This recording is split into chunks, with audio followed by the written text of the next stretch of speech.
Can Lineker, will the bounce come for Lineker? It might come for Lineker. It's his!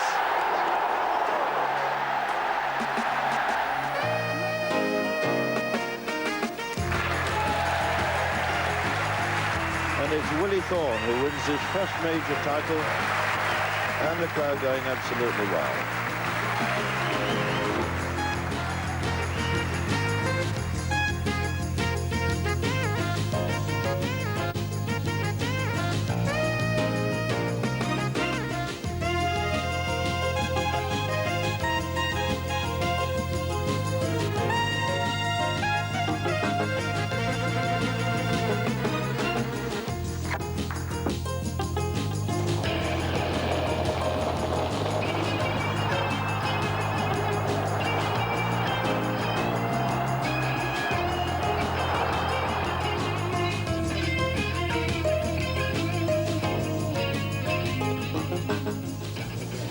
Gary, we hope this man will provide warm memories for you in the years that lie ahead.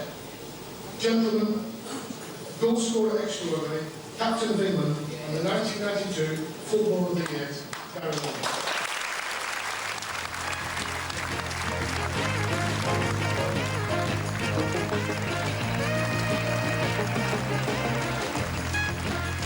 Curiously, for a city with limited team success, Leicester has produced two footballing legends in recent years, Peter Shilton and Gary Lineker. The roll call doesn't finish there. Gordon Banks and David Gower blossomed here. Tony Simpson and Willie Thorne were born in Leicester. This is the story of an enduring friendship between two of those stars whose lives have taken very different routes. Well, I've always been a bit of a card player, and we used to have card scores quite regular at my home. And Willie used to come and play when Gary was a kid. And then Gary got took on to Leicester, and Willie said, why don't you come down the club? And, you know, he started going down the snooker club and enjoyed it, and they became great friends. I mean, at that time, Willie wasn't the big name that he later became. Neither was Gary, of course, and they've both done well individually, and they've become very good friends, and still are. I've known Gary since he was a young boy. Very, very nice. And they're great pals. I mean, they're quite fun together, you know. They laugh together and that. It's great. The Thorne family was in business too. Willie's snooker club, opened in 1980, soon became the biggest in town. The friendship flourished despite a 7-year age gap. Willie was the star in those days, Gary no more than a prospect at Filbert Street. Like all footballers, he had a lot of time on his hands after training. The good old days. You ready for me? Ready as I'll ever be, I think. Logs away, is it? Willie's party piece is the magical 147 maximum break. He's chalked up more of those than anyone in the game. I left you one on last time. Gary took up snooker as a 16-year-old and became a 100 break player at Willie's club. Highest break, 132. He's back. He was never been away. He's one of those infuriating people who's good at everything. Snooker, or indeed cricket or golf, might have been his calling if football hadn't seized him first. Actually, I think you got a kick there. Have you made any maximums lately, Willie? Not for a week or so. How many? What's the count now? 138. 138. I've probably fielded more maximum breaks than anybody else. I think it's about 20 now, and it would have been considerably more, no doubt, if I hadn't moved on to Everton and Barcelona. I've actually seen him, and I've seen him make more. I've seen him make them against other players, so I've actually played against him when he's made 20, and I've probably seen another 10. I've spent a lot of my life walking between those two pockets. Tell you what, yeah, you've done a few miles that in the old days. Because of our sporting lives, it's sort of brought us together and made us probably better friends than perhaps we would have otherwise been. Sure. They're doing well, bless them. Tyson. They're always in the whaling. That's right. There's a bit of weight, right? Are you the same person that told me you can't eat what you used to eat and all that? Yeah, it means I don't, though. Well, he's a great player. He's been one of the best players in the world for quite some considerable time. He's, by his own standards, he's not played so well in recent years, but it's only confidence, and he'll come back. I think he's won a major tournament. He's perhaps never won as many as he should have done, and he'll be the first to admit that. He's sometimes let himself down. If things go badly, his head can drop, and that's, I think, been his major problem. Willie is one of the best players in the world, and I'd like to think sort of I'm one of the best goal scorers in the world. So I suppose in those terms we've perhaps reached about the same level, but it's harder in his game because, you know, if you look at the best 2 or 3 players in the world, you look at perhaps Davies and Hendry, whereas in football you look at people like Maradona and Mateus, and to reach that step is a great feat, although we must remember that more people play football than snooker. Yeah, Gary's definitely got a bit of temperament as far as sport's concerned. I mean, I get a little bit up... I mean, obviously Gary gets uptight before big matches, but, yeah, now and again at our game, he's got 10 other players to get him out of it if he has a bad time for 10 minutes, whereas if I have a bad time for 10 minutes, you know, I'm 3 or 4-0 behind. But again, it is harder in snooker, and I've played snooker, and I've had a black to win sort of a minor tournament, and I've been shaking all over, whereas I've never felt like that, even taking penalties in the World Cup. So it's a different sort of thing. I don't know why, but the pressure certainly is greater at snooker. Even the Cameroon penalties? Well, that might be a bit different. I remember watching it now, not feeling too good when you were taking that one. No, but that's a similar sort of thing, because all of a sudden it's down to you.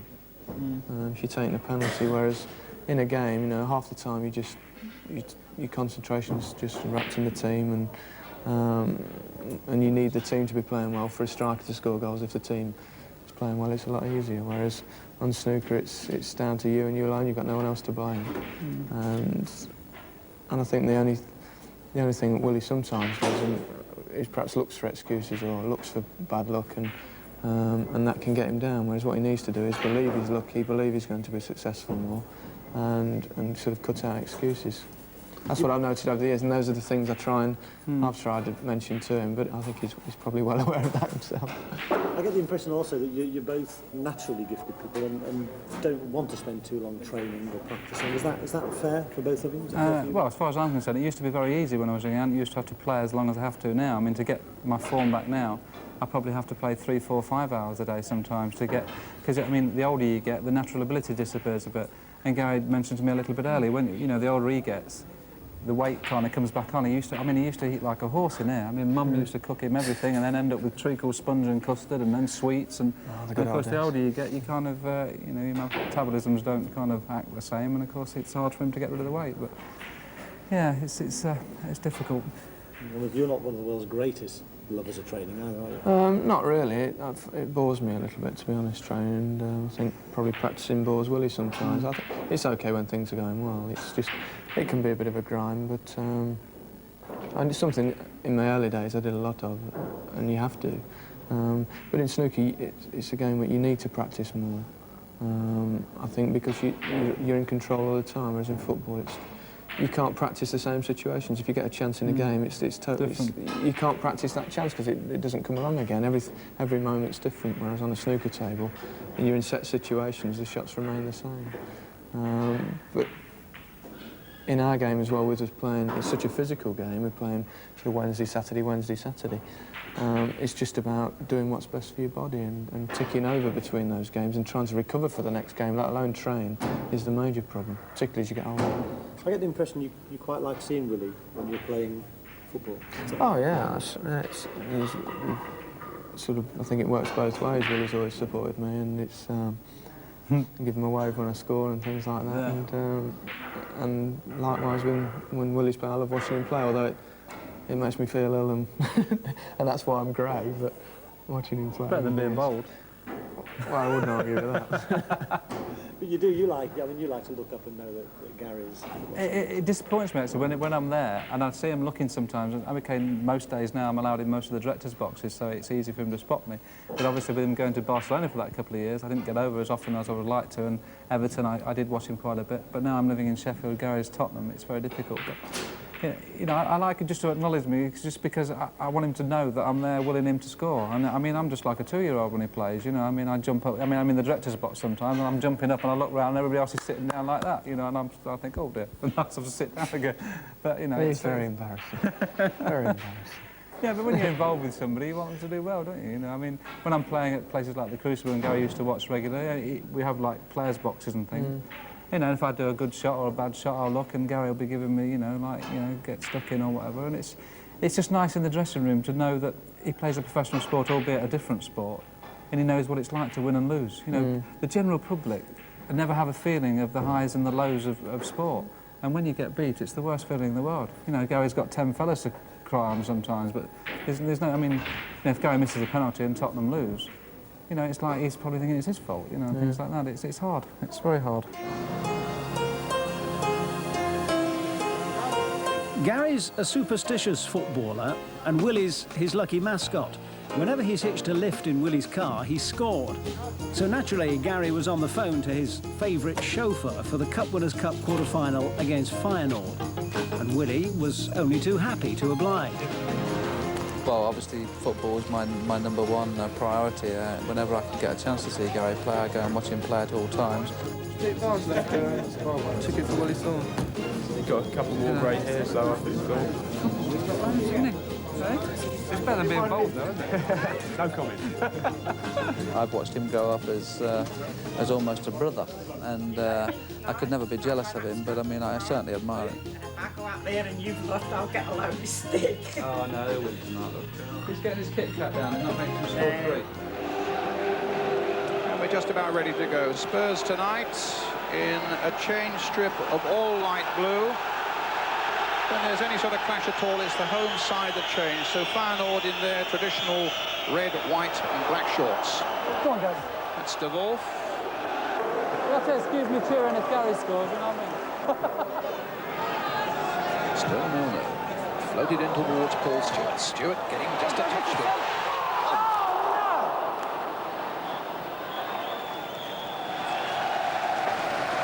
Well done. By Bergson. Here's the cross coming. Great ball, go on, guys. Just not running for him, is it? Just not running for him. Scott out with the free kick. Floated towards Stewart. Pushed away there. Abbott turning it in again. Guys, Edison. And they finish it off. Lineker was right in there. They come back the line. Sedgley knocking it in there again. Sedgley once again.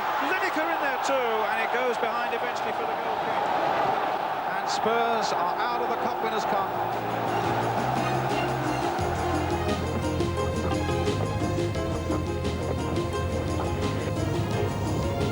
So Chelsea.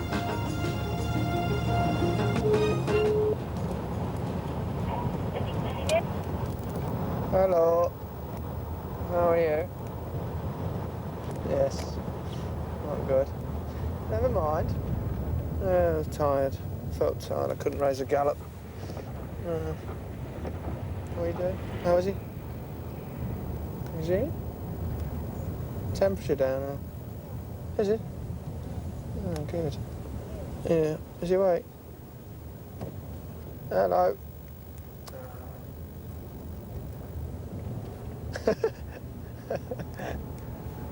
George is talking to me. Oh, that's lovely. Hello, George. Listen. That's him. You're joking. Is he? Unbelievable. And Willie heard him as well. Bless him. 6 months old or something, the baby's talking. What a mega star. Bless him. He said, it's about time you won a match, Willie. Oh, yeah. Listen to it. That's not good. It's Yeah, I shell. swear on me. I can't He always believe talks that. all the time. Yeah. Bless him.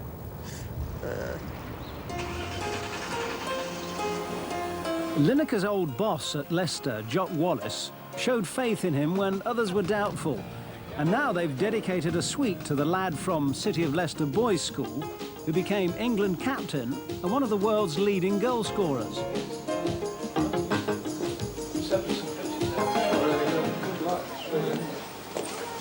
The new camp. He must be tall, though, Willie. I think you might have got a ladder out just. Yeah. The new camp. How many is it on? 120. 120,000. I suppose it must have been full when you played Real Madrid. Well, it was usually fairly full. Dear, oh dear. That is. Oh dear, oh dear. That is not one of your best photos, that one. Huh? When he was a mere stripling of a lad, that no one. grey hair. Yeah, exactly. And lots Things of have hair. changed. Things have changed. This is a Brian West work. Is that one with pastel colours or something? Yeah, Yeah, get rid of that one. That's Neville Chadwick for you, isn't it? It reminds him of work.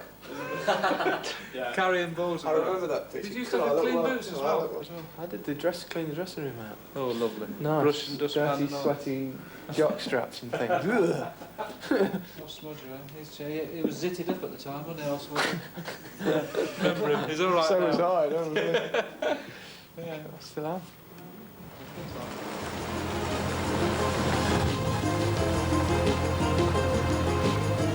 My parents were stewardess and steward at a Conservative club in a place called Anstey in Leicestershire, and it had a full-size table. My brother had previously had a little 6-foot by 3-foot table which I'd played on and got a little bit of a bug. And when they became steward and stewardess, I thought, oh, there's a chance to go and have a little practice there, and quickly became quite proficient at the game, really. In saying that, Conservative level was a lot worse than kind of billiard hall level or working men's club level. You know, the standard of the league snooker is very, very basic. And I quickly became the best player in the club after about 6 or 7 months, and so I continued to play and play and play, and then eventually went down to the local billiard hall, which was the progression, because I became a good player. And they said, well, look, let's go and see how good you are, and that's how I started, really. And then went into the Osborne's in Leicester, which I played at right until we opened our own snooker club in 1980. So what age were you when you first picked up a cue? I was 14 when I first started playing, and once again it was back to the 6-foot by 3-foot table that my brother had, and it was just an ordinary little small cue.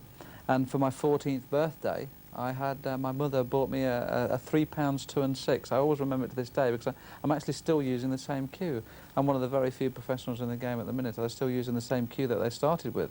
Most of the other, I mean, Jimmy White's used about 5 different cues, and Henry's used a couple, but I've actually used the same one all my life, and so that's why I remember specifically the price £3 2 and 6. You progressed very quickly early on, didn't you? You were a very successful junior snooker player. That's right, snooker and billiards. From the age of 14, I won championships every year until the age of 20, which the junior championships and the boys' championships. Boys, I think, was 14 to 16, and junior became 16 to 19. And I won either one or the other or both, that is billiards and snooker, every year up until the age of 20. So I started very quick and slowed down rapidly. What was it, do you think, that gave you this ability to play snooker? I don't really know. I mean, it's definitely got to be natural somewhere, because I have people in my club at Leicester that play 8 hours a day, and I know that are never going to be good enough to be professional snooker players. Yet there is 2 or 3 players in my club that could become professional snooker players. So there's definitely natural ability. I think it's like anybody does any sport. There's some natural in there, and there's some that you've got to find, but you can't do it just with hard work. Was it something you knew as soon as you played your first game of snooker, that it was something you were going to be good at? I knew I'd be good. Whether I'd become professional standard, I didn't realise, but what gave me the real surge in wanting to become a professional snooker player was going to watch John Spencer play an exhibition in Manchester, and he was just absolutely fantastic. I made a 147 break, which I just couldn't believe, and I thought, well, he's doing that for a living, and that's something I wanted to do. I mean, it gave me such a buzz to see a 147 made live, and of course since then that's probably why I keep trying to make them all the time, because you know, I saw one at a very, very early age and realised what a buzz that gave me by just watching it. And it gives me such a budge in trying to get them myself. 7 years ago, Willie seemed to have broken through the psychological barrier which repressed his natural talent. He won the 1985 Mercantile Credit Classic, knocking out the unbeatable Steve Davis in the semis and overcoming Cliff Thorburn in the final. It's his only major success in 20 years.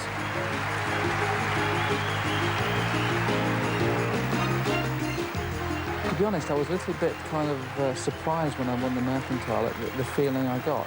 I was expecting to feel all wonderful and elated and wanted to cry and think I must hold my wife at the time and hug my mother, and none of that was there. I was expecting something like some sort of euphoria that people have said they get from winning something. If Willie thought he'd arrived, he was sadly mistaken.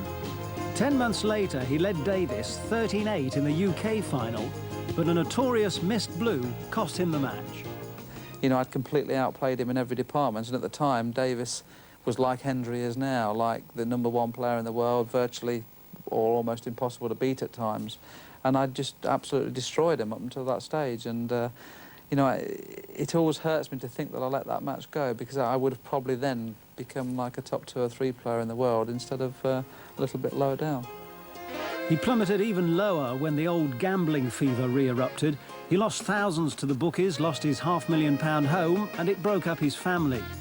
Willie's still warned off all race courses, although they hold no appeal for him now. The worst thing that happened was I'd won a lot of money gambling, and then got heavily involved, and instead of having X number of pounds on it, became 10 times more that X number of pounds. What money are you talking about? Lots.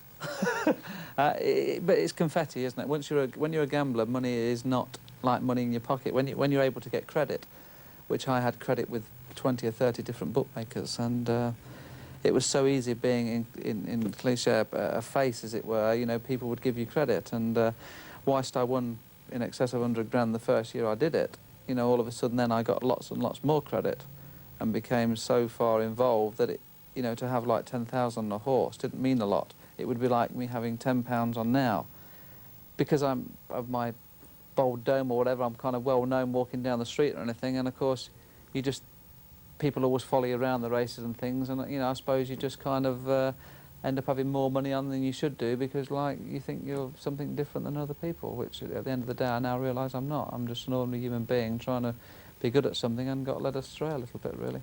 A lot of Willie's problems, unfortunately, have been a bit self-inflicted, and I've tried to help and advise and things like that, but I think with something, I mean, the problem Willie's had is it's something he's got to do something about himself, and hopefully he has. I mean, gambling is a difficult thing. I know a lot of people that have the problem of gambling, and I think they have to realise themselves that it is a problem before they can do anything about it. Even if I won the next 3 World Championships on the trot and suddenly had £1 million in the bank, I know what it cost me. So that now I would try and invest and get a nice home again and start again, because to have lost a home that was worth £500,000 it was hard. It was hard to understand. Paul Allen, Pat van den Hauwe. Spurs are clearly going to see plenty of the ball tonight. Lineker, Allen, Samways, van den Hauwe. That's neat stuff. Allen on towards Gary Lineker. What a superb goal! Oh, that's broken the ice. 15 minutes played, and another from the autumn collection of Gary Lineker. It's his first in Europe this season. It's his 14th of the season, and a sweeter goal you couldn't hope to see. Pinball passing from Tottenham, and Lineker inside the 6-yard box spells trouble for anybody. Bad press is foreign to Lineker. Immaculately behaved on and off the pitch, level-headed, intelligent and dedicated. £1 million deals took him to Everton, Barcelona, Spurs and now Japan. English football has been inspired by his Jimmy Greaves-like ability to put the ball in the net, however good the opposition.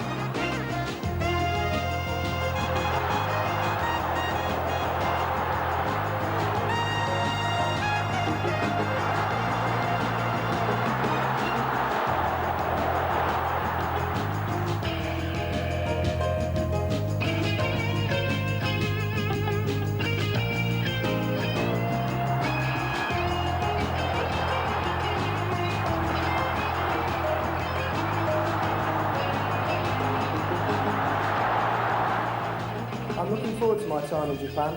It'll be quite a change getting kicked by people who are smaller than me. And in fact, I might even start retaliating now. And sucking a slice of raw tuna at half-time holds no fears for someone who missed a penalty in the FA Cup final. People ask how I'll cope with all the brash noisiness of the country that brought you the bullet train and the karaoke. But after sharing a dressing room with Gaza and many hotel rooms with Schultz, I'm looking forward to the peace and quiet. And one last word on Japan for any of you journalists who might come out there to write about me falling on my face. Apparently the Japanese for golden bollocks is Yihon no Imasu no. I suppose this is an obvious occasion for me to look back on the 15 years of my career and recall some of the sights, sounds and images of the game I'm about to leave. I started when a first perm was something on a football coupon, not on Robbo's head. I've seen Harry Harris get every story except the one about where his pension's gone.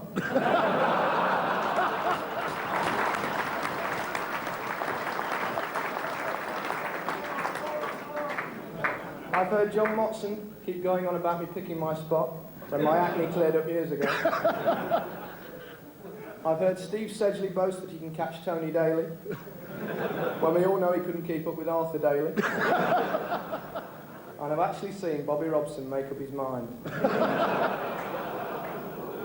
only once. The man has been an outstanding player in this country and around the world. He's been a great ambassador for English football as a goal scorer, as a person, and he couldn't have done any better. He's had a great career, and I feel very fortunate that I've worked alongside him. A superb entertainer, great goal scorer, and obviously in the realms of the Bobby Charlton era, the guy who's respected everywhere he goes throughout the world. You know, he's been an absolutely fantastic ambassador. I mean, a marvellous goal scorer, and I mean, just a model professional. I believe that Gary has been a wonderful ambassador for English football. I believe he probably epitomized everything that is good about our game, and so every trophy, everything he definitely deserves it. One of the most elegant finishers that England's ever had. His strikes on goal are brilliant, absolutely brilliant. And since he was 18 when he was at Leicester City until now, it's 13 years, you know, his contribution has been fantastic. I know what you're after, he's the best. Okay. Pity we can't keep him, innit?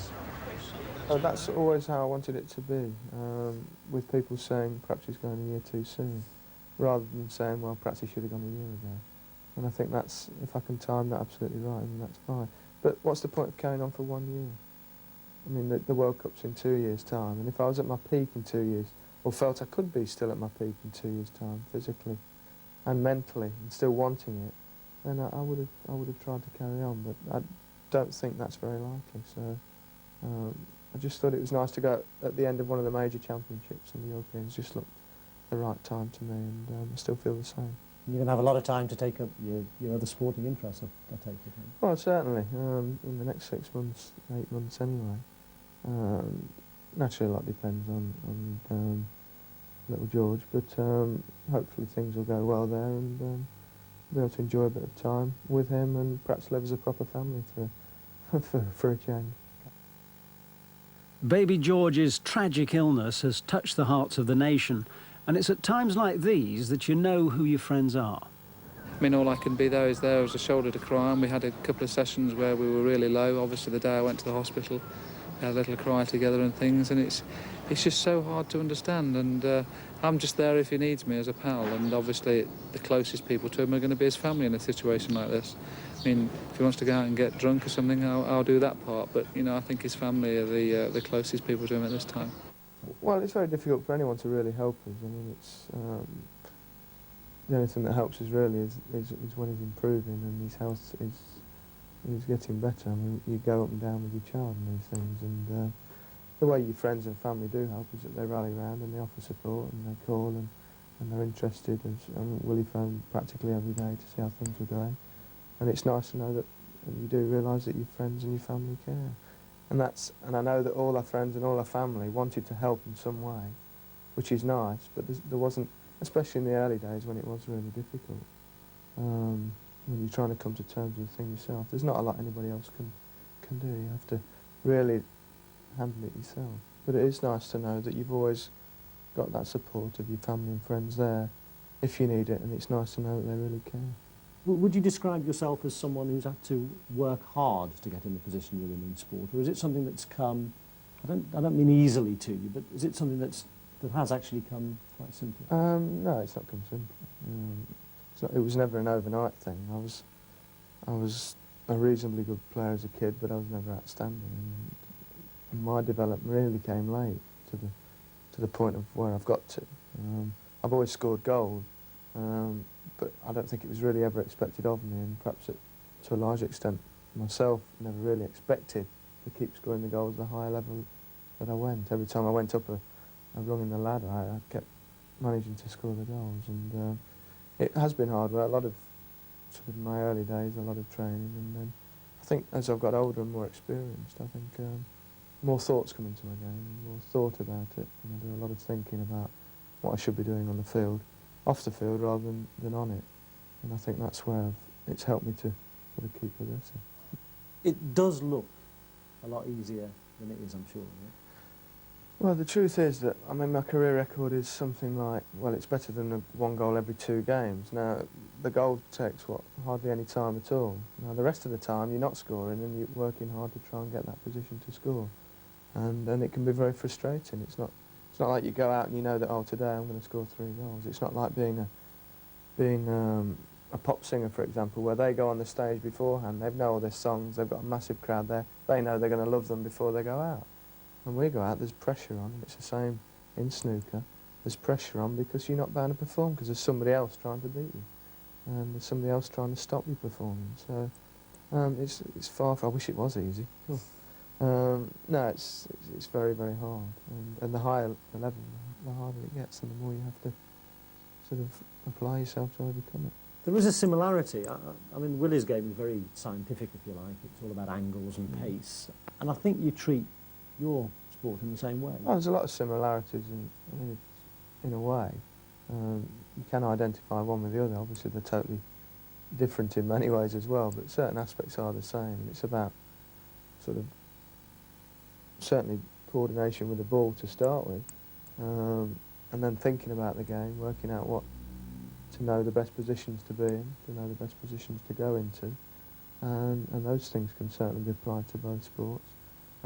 Also, mental attitudes have to be very strong, have to be very positive in your own mind in both games, and probably applies to all sports really. So there are many similarities. Yeah. Have you always had this same mental attitude that seems very relaxed on the surface? Has that always been you? Well, it is me really. I mean, I haven't really had to work at my character to it because I can take things in my stride if things don't go too well, and I can handle it at the same time. I don't think I get too carried away when things go really well. But I haven't had to work at that. That's really me. The character side is not something you can't really change yourself. I don't think that's. I mean, it's a very difficult thing to do. I think you shape the way you are, or it is shaped for you as a child, and then once you're an adult, I think it's very difficult to change how you are as a person. Gary hasn't been able to watch as much snooker as he'd have liked for obvious reasons, but he never misses his annual trip to Sheffield, Willie's adopted city. A big moment for him in this year's World Championship. He needed to beat the 5th-ranked Gary Wilkinson to regain a place in the world's top 16.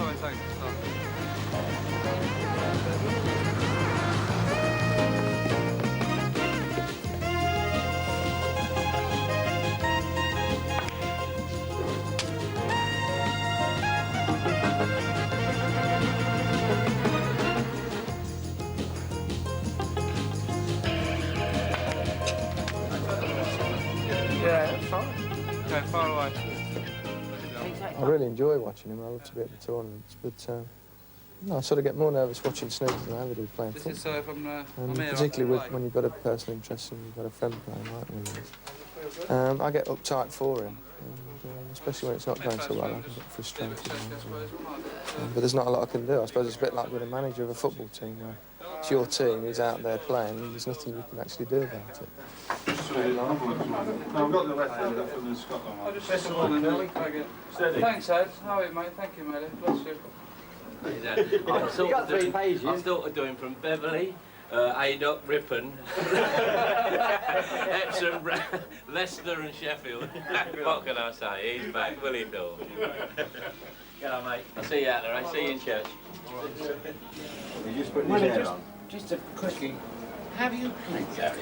It's 1 each in ranking events, and we drew 4-4 in the Matchroom League this season. So it's 1 each in ranking events and 4-4 in the Matchroom League. So, you know, we're exactly level. You're more or less even Stevens. Exactly level. Yeah. Thanks a lot. Good luck. Thank you very much. We used to have regularly, didn't we? Yeah, we used to win about 5 a season, don't we? That's right.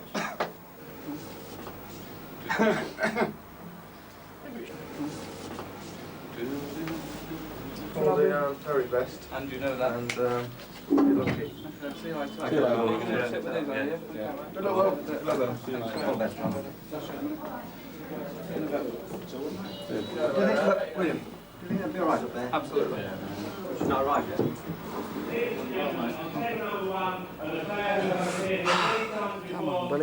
season he's shown from Sheffield and Leicester, Willie Thorne.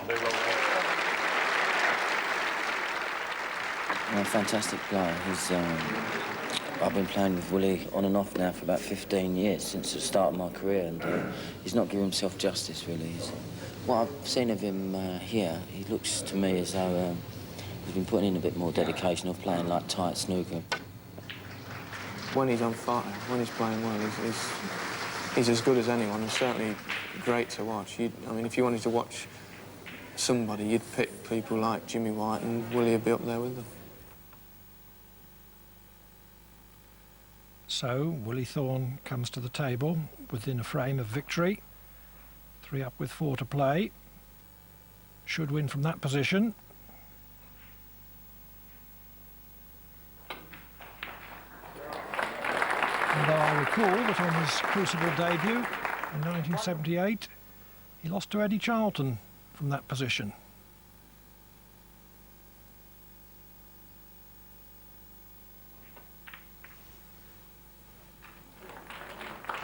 He's beaten all the top players at different times, but he's never really produced it at the Crucible, and I suppose that eats away at Willie. He probably wants to do so well here.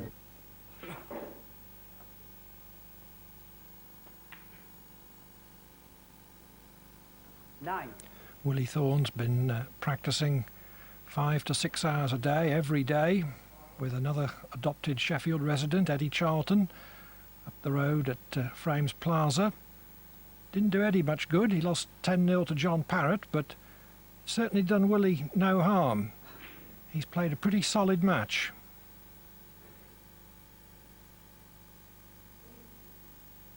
Choice here between trying to play on a red detached from the bunch or to go into the bunch.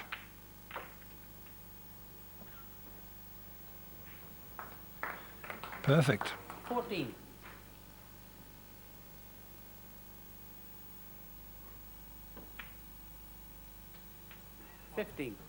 White.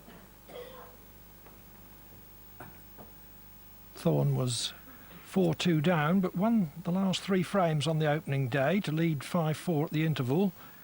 Then he won the first frame today to make it 6-4, was 2 in front at 7-5, and then made it 8-5.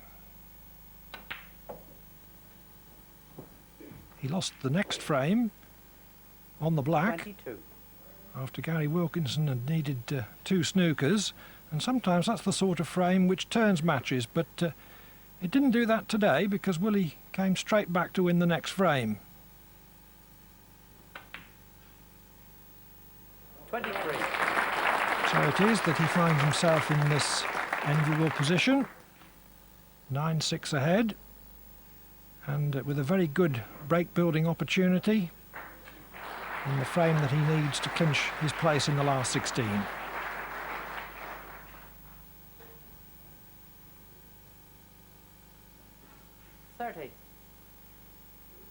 He's had a pretty good season, semi-finalist in the Asian Open, quarter-final in the Regal Welsh Open, 2 last 16s in the UK and the European Championship.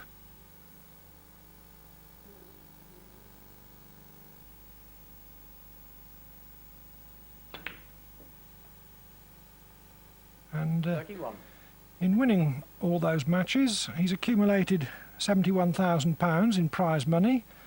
That's gross, I'm afraid. And he can earn another £12,000 if he can clinch this match.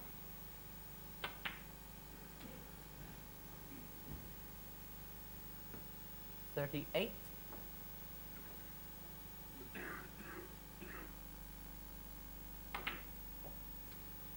$39. I love to watch him play. Even if he loses, I love to watch him play. I love just to be there. I'm all right if I'm there. Just sit quietly up in the top and just watch. But I still say he'll win the World Championship before I die.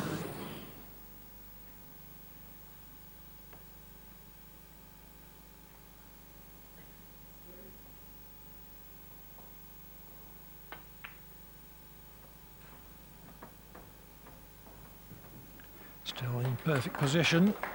44. And what a contrast between Thorne's performance in this match 45. and the one that he produced in the first round at the Crucible last year, when his 10-8 defeat by Alan McManus cost him his place in the top 16. 52.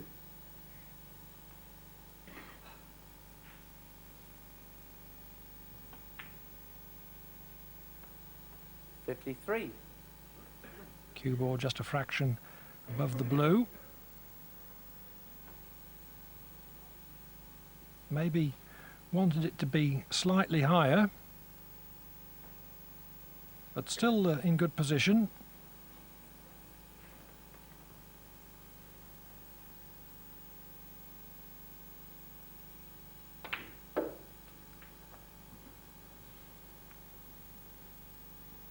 $58.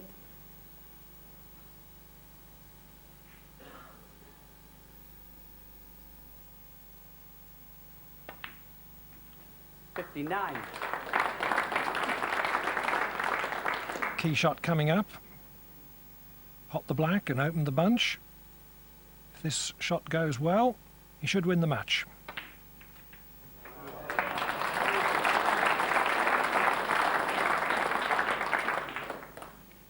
$66.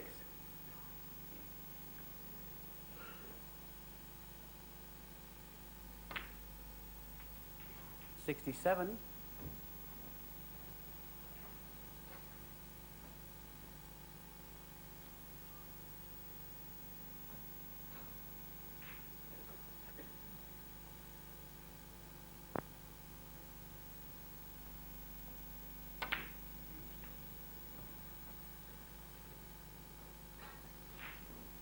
74.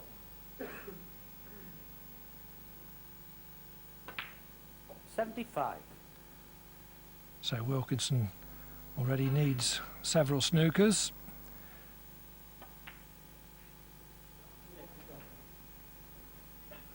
Thorne can address himself 82. to setting a target for the highest break prize.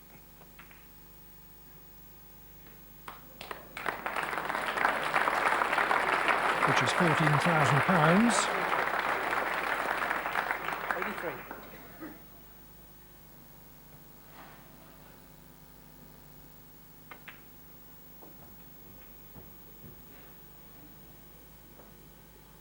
89.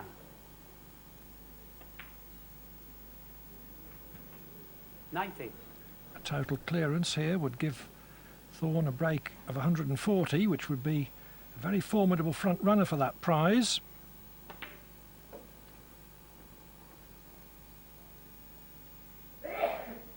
$97.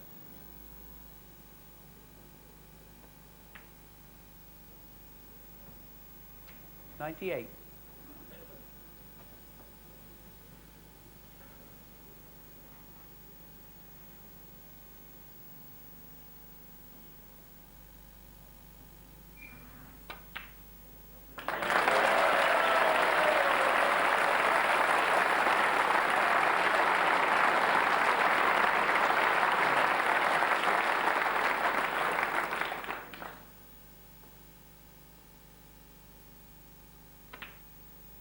106.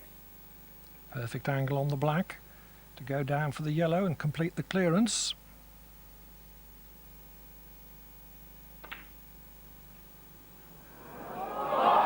Just too much stun, so no total clearance, but the break of 106 enables Willie Thorne to beat Gary Wilkinson by 10 frames to 6.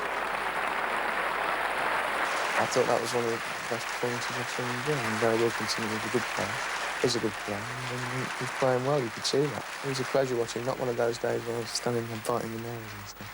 Yes.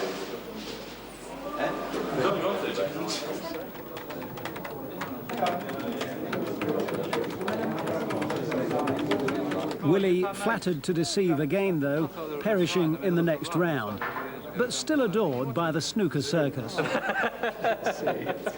We love him to bits, and we genuinely shed tears inside when he loses. We're not supposed to be emotional, we're not supposed to be partisan. There are a few players. Jimmy inspires the same sort of love from us, and I think I'm speaking for most of the tabloid press anyway. We just love the guy. He's a lovely, lovely bloke. He's never ducked anything. When he's playing badly, he's always spoken to us. When he's playing well, he's always spoken. And it's always a very, very firm handshake. And it's just a mate. It's just a lovely, lovely mate. Keeping in touch won't be quite so simple for the next couple of years. Barcelona was one thing, but a return ticket from Sheffield to Tokyo is a different kettle of fish. Gary will be swapping his smart London address for a Tokyo suburb, and Willie will have to give up the chauffeuring. But friendships like theirs aren't affected by geography. Well, Japan, going to be playing any golf out there as well, or just football? I tell you, when we went there, when I first met the people, I taught them, I said, well, so there's any golf courses around? He said, yeah, there's 8. So I said, oh, that's good. I said, because I'd heard that it's like £1 million a year to join and all stuff like that. I said, well, just Toyota own the club, basically, and I was talking to their people. They said, I said, do you perhaps own one of the clubs so I could get a game? They said, oh, yes, we own all 8. He said, no problem for you to play golf.